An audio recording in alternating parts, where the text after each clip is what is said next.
If you're not on campus this semester, we also have some electronic books for the K-12 area that you can access online.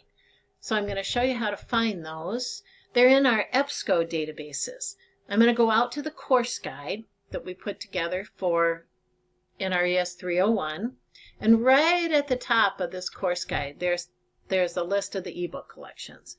So I'm going to pick the first one, Primary Search ebook, because even though there's primary, middle school, the science one is more high school based. I can search them all or any two at the same time by using this Choose Databases tool in Ebsco. So I'm going to click on that and expand my search to include the other databases as well.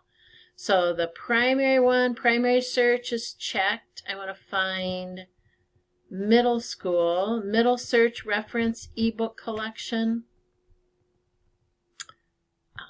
And I want that science one, science reference ebook collection.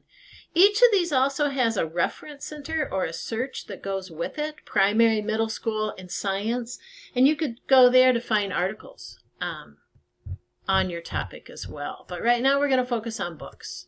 So I hit OK, and then I can put my topic in, and I'm going to put in a broad topic of the ocean, thinking I'm going to do something that this is a small collection, as I said, and I would stay broad. Books tend to be broad, so don't get really specific, like plastic straws in the ocean.